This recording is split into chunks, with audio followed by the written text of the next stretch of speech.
Twinkle, twinkle, little star, how I wonder what you are. Up above the world so high, like the diamond in the sky. Hello and welcome. Thank you so much for joining me on my program once again. I appreciate you wherever you are connecting from. If you're joining from Africa, Asia, Europe, America, I thank you very much for your contribution to my channel. I appreciate you wherever you are connecting from. Please always go to the comment section and say your own views after watching the video. Put on your own comments. Say it the way you feel it according to what you have watched. Express yourself the way you want it. It's all welcome. If you have not subscribed to my channel, please kindly subscribe to my channel. Click the notification bell so that you'll be notified each time I upload a video. You can be among the first to receive it. Remember, I bring you information and details on things that are going on in Nigeria, in the political circle, in other angles, in the life of important personalities in Nigeria, the celebrities and all whatnot. I bring it to your doorstep for you to be aware and know what is going on in Nigeria. And today, I am bringing to you an interview that was granted to former presidential aspirant from the north, Adamu Garba. You all know, most of us know Adamu Garba, who has been very controversial in most of his statements and sometimes, and he is a very strong supporter of Muhammadu Buhari regime. You can see what he has to say about Sunday Igboho, his own opinion about the agitations in the country and the self-determination call by all groups, by Biafrans, by Oduduwas. But mainly, when it comes to Sunday Igboho, you can see what he has to say. The way he tried to demonize Sunday Igboho, accusing Sunday Igboho of several killings and all what, or killing people who are not from their own tribe.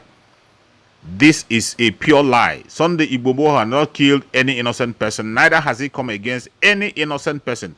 He was only fighting against the terrorists, the Fulani herdsmen, the terrorists who are coming to kill the people in his area.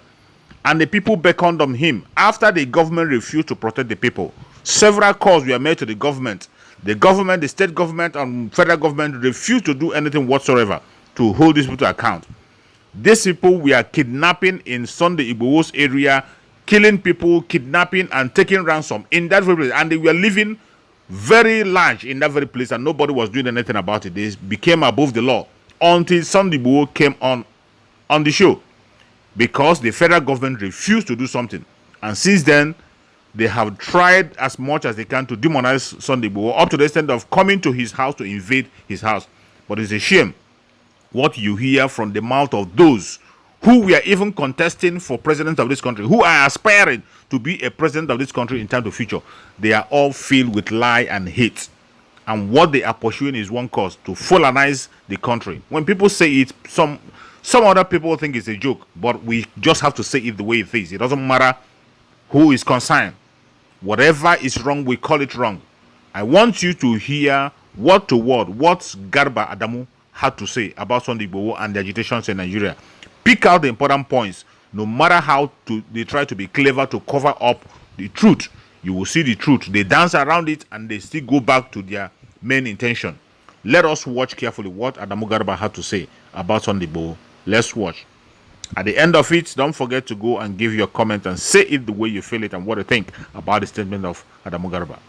Let's talk about the Duduwa Republic agitation. What are your thoughts about what's going on? The thing is, in the first place, Sunday Igboho started also to follow their path, killings and attacking people that are not from the region, which is criminal.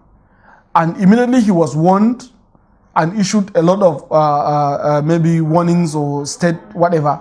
I noticed he mellowed down and he began to look at it as a normal Republican agitation than a criminal agitation. So that now shows some level of pragmatism in his own approach to some extent, most recently. Again, if you look at that, you will see that it still falls back to the fact that devolution is needed. You can have a Duduwa nation. It's not a bad thing. In Nigeria, you can have Biafran Republic. It's not a bad thing. In Nigeria, you can have Arewa Republic. It's not a bad thing, but all of them are Nigerians. They are in Nigeria operating a common economy with different interests, different religion, different tribal identities, but with different interests. Yet they are all forming a common members of a commonwealth called Nigeria. It's okay. It's not a bad thing. So I don't altogether condemn that agitation, provided is for a meaningfully restructured or reconfigured, I don't want to call it restructured, for a meaningfully reconfigured Nigeria, is fantastic. But a situation whereby it is also for separation, then is a joke. You shouldn't deceive people. Nigeria cannot break. It's a lie. It's not going. You are trying to start agitation that will last for 50 years. Even the South Sudan, they are giving an example. South Sudan has been fighting since the beginning of last century. They were fighting for separation. Eventually, China came to their aid. That time that they got independent, China backed them up and lobbied for them. Why did China lobby for them? Because of the oil in Juba. Why did China love oil in Juba? Because that oil is going to service their own enterprise within the East African region, from Tanzania down to Djibouti, where they have military presence. Immediately they remove the country and have that. They only empower the elites to enjoy the oil money and leave the country into tatters while they take the oil. Who is the president of South Sudan today? We can't answer. So this is the problem. I want to clarify something. To the best of my knowledge, I believe this agitation started, at least for the Oduduwa Republic, it started with the incessant attacks in most communities in the region. Especially the Hausa communities. Not necessarily the Hausa communities, but then I know it started, the agitation to break away started because of the government's inability to handle the security situation in the region. Again, you're a vocal supporter of this administration. Do you think if they handle what's going on in the agitations of this secessionist group, the issue of secession may die off? Do you think if they handled it any different? Yes. I'm saying this because the situation in Oyo State in Iganga was what made Sunday Igboho somewhat popular. It gave him lots of popularity and he has thousands of followers. He kept screaming because of the attacks people in the region kept having. They said it's by armed Fulani herdsmen. So that's what he decided, that since the government cannot protect the people, he would take it upon himself to protect the region. So I'm throwing the question to you now. Do you think if this administration had handled security any different, this secession agitation from the Oduduwa Republic may not have come in? We may decide to say it's baseless or it doesn't hold much water, but it is there.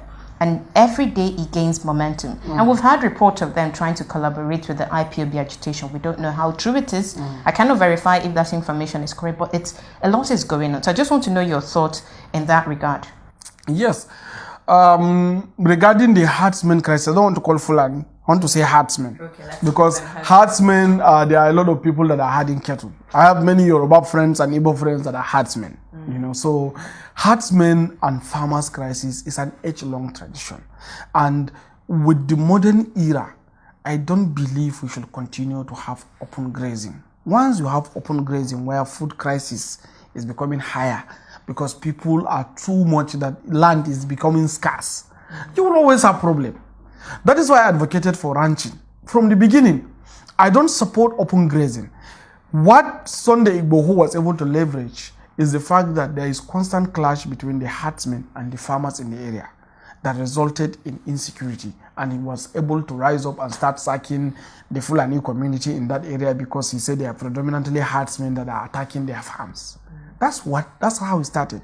Now, should the government take approach of ranching, whereby all the Fulanis and the herders that are non-Fulanis have opportunity to create a land where they ranch their cattle and animals, and then allow farmers to be able to farm in their side, we won't have this problem.